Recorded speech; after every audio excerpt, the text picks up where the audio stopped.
Mega Nine TV. Andhra Pradesh రాజధాని అమరావతి అభివృద్ధిపై ముఖ్యమంత్రి నారా చంద్రబాబు నాయుడు మరోసారి తన దూరదృష్టిని చాటుకున్నారు.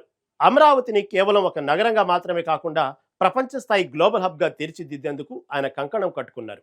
ఇందులో భాగంగా భవిష్యత్తు అవసరాలను దృష్టిలో ఉంచుకుని ఏకంగా 5,000 ఎకరాల్లో భారీ అంతర్జాతీయ విమానాశ్రయ నిర్మాణానికి శ్రీకారం చుట్టబోతున్నట్లు సంచలన ప్రకటన చేశారు. పొరుగున ఉన్న హైదరాబాదు, బెంగళూరు నగరాల కంటే పెద్ద ఎయిర్పోర్టును నిర్మించడం ద్వారా అమరావతిని ప్రపంచ పటంలో అగ్రస్థానంలో నిలబెట్టాలని ఆయన లక్ష్యంగా పెట్టుకున్నారు.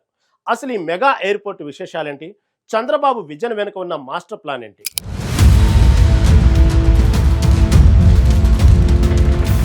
సాధారణంగా విమానాశ్రయాలు అంటే కొన్ని వందల ఎకరాల్లో నిర్మిస్తారు.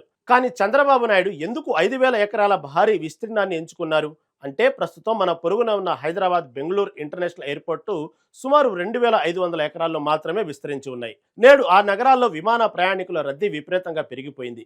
రన్వేల విస్తరణకు, అదనపు టెర్మినల్స్ నిర్మాణానికి ఇప్పుడు అక్కడ స్థలం దొరకని పరిస్థితి. అందుకే ఆ నగరాలు ఇప్పుడు రెండో విమానాశ్రయం గురించి ఆలోచిస్తున్నాయి. సరిగ్గా ఇక్కడే చంద్రబాబు తన మార్కు విజన్ను ప్రదర్శించారు. రాబోయే 30 ఏళ్ల అవసరాలను ఇప్పుడే ఊహించి భవిష్యత్తులో స్థల సమస్య రాకుండా ఉండేందుకు అమరావతి ఎయిర్పోర్టు కేవలం 5,000 ఎకరాలను కేటాయించారు.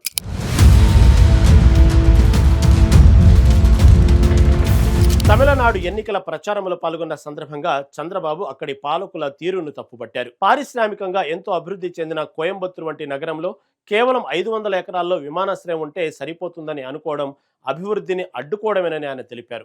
కోయంబత్తూరు గ్లోబల్ హబ్ గా ఎదగాలంటే అమరావతి తరహాలోనే 1,000 ఎకరాల్లో విస్తరించిన మెగా ఎయిర్పోర్ట్ అవసరమని ఆయన సూచించారు. భూసేకరణ విషయంలో వెనకడుగు వేయకుండా భవిష్యత్తు తరాల కోసం పెద్ద ఎత్తున మౌలిక సదుపాయాలు కల్పించాలని ఆయన హితవు పలికారు.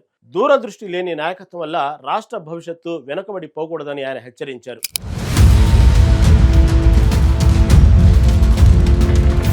కేవలం విమానాశ్రయం మాత్రమే కాదు, అమరావతిని 9 రకాల నగరాల కలయికగా చంద్రబాబు తీర్చిదిద్దుతున్నారు. IT knowledge, government, health, sports ఇలా ప్రతి రంగానికి ఒక ప్రత్యేక జోన్లా ఉండేలా ప్లాన్ చేశారు. ఈ 5,000 ఎకరాల ఎయిర్పోర్టు ఈ అభివృద్ధికి వెన్నుముకగా నిలవనుంది. అంతర్జాతీయ పెట్టుబడులను ఆకర్షించాలన్నా, భారీ ఎత్తున కార్గో ఎగుమతులు జరగాలన్నా ఇటువంటి భారీ మౌలిక సదుపాయాలు తప్పనిసరి. విమానాశ్రయం చుట్టూ ఏరోట్రోపోలిస్ అంటే విమానాశ్రయ నగరాన్ని నిర్మించడం ద్వారా 1,000 మందికి ఉపాధి కల్పించవచ్చని బాబు ప్లాను. గత 5 ఏళ్లుగా అమరావతి పనులు మందగించినప్పటికీ కూటమి ప్రభుత్వం అధికారంలోకి వచ్చాక మళ్లీ పనులు వేగవంతం కావడంపై రాజధాని రైతులు హర్షం వ్యక్తం చేస్తున్నారు. చంద్రబాబు ప్రకటించిన ఈ మెగా ఎయిర్పోర్టు ప్రాజెక్టు అమరావతి పరిసరాల్లో రియల్ ఎస్టేట్ రంగానికి, పారిశ్రామిక రంగానికి పెద్ద బూస్ట్ ఇస్తుందని నిపుణులు విశ్లేషిస్తున్నారు. ఇది కేవలం ఒక ప్రయాణ కేంద్రం మాత్రమే కాదు, ఆంధ్రప్రదేశ్ ఆర్థిక వ్యవస్థను పరుగులు తీయించే ఒక గ్రోత్ ఇంజిన్ అని వారు భరోసా ఇస్తున్నారు. అమరావతిని ప్రపంచ స్థాయి నగరంగా మార్చాలనే చంద్రబాబు నాయుడు సంకల్పం ఎంత బలంగా ఉందో 5,000 ఎకరాల్లో ఎయిర్పోర్ట్ అంటే అది నిజంగా ఒక అద్భుతమనే చెప్పాలి.